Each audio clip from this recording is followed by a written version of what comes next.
Let's look at the analysis of An African Thunderstorm by David Rubadiri. From the west, clouds come hurrying with the wind, turning sharply here and there, like a plague of locusts, whirling, tossing up things on its tail like a madman chasing nothing.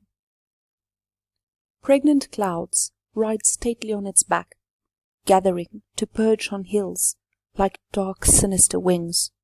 The wind whistles by, and trees bend to let it pass. In the village, screams of delighted children toss and turn in the din of whirling wind. Women, babies clinging on their backs, dart about in and out madly. The wind whistles by, whilst trees bend to let it pass. Clothes wave like tattered flags, flying off to expose dangling breasts, as jiggered blinding flashes rumble, tremble, and crack amidst the smell of fired smoke and the pelting march of the storm. So the vocabulary, just two words that we are going to focus on there. A plague, first of all, is a large group of locusts destroying crops, and the word stately refers to grandly, almost like royalty. Then the poet. David Rubadiri was born in Malawi and went to school in Uganda. He studied English literature at Cambridge University in Britain.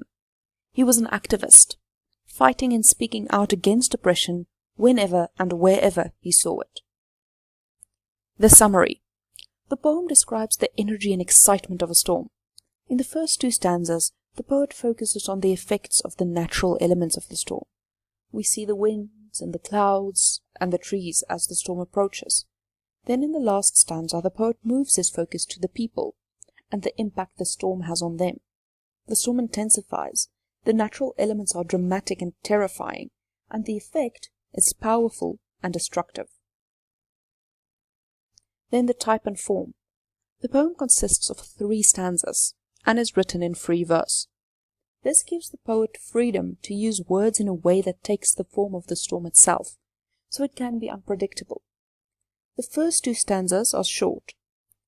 They set out advancing aspects of the storm and build tension, so we sort of see the storm approaching. The unpredictable length of lines mirrors the unpredictable chaos of the storm. And then finally, the last stanza is longer. It describes the effect of the storm on vulnerable people. The imagery.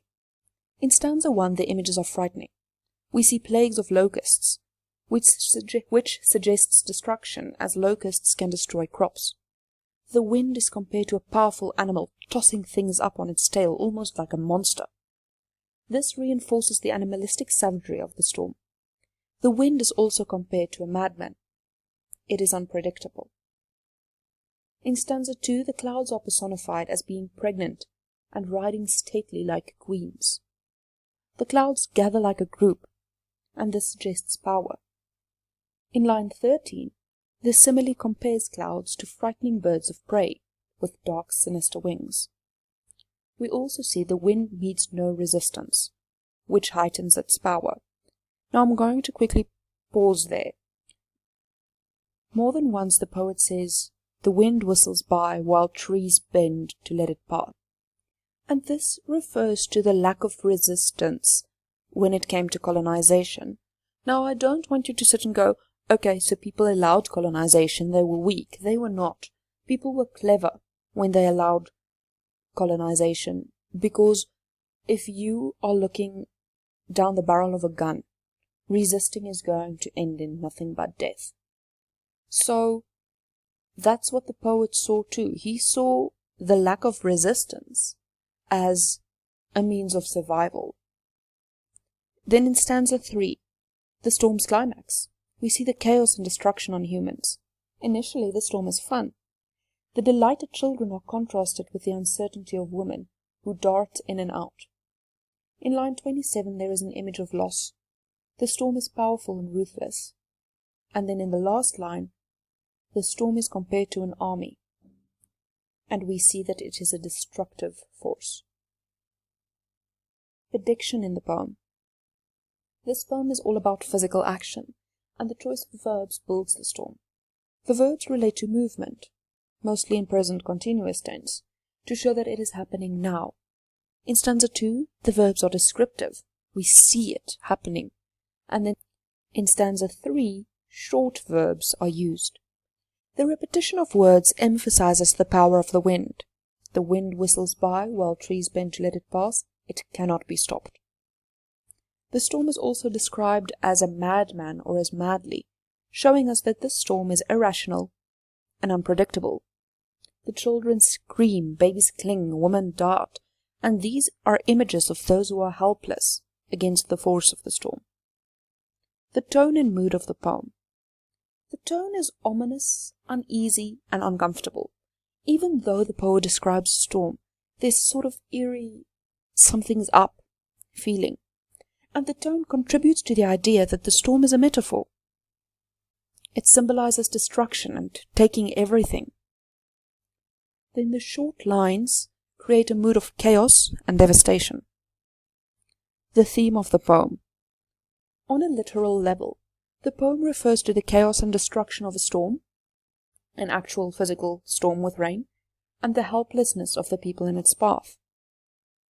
But this poem is a metaphor for British colonialism and its destructive impact on Africa. We know this because we know that the poet stood up for the rights of people to govern themselves. Then let's look at the extended metaphor in this poem. The storm is a metaphor for the British who colonized Africa and the destruction they brought. From the west indicates to us that the storm, or the colonizers, came from a western direction. The clouds are a warning of bad things to come. Then we look at the pregnant clouds, and this suggests the possibility of life-giving force. But this is overridden by sinister wings. And this shows that any good colonization could have brought are null and void due to the violence that people came with. And this is something you will see a lot on social media.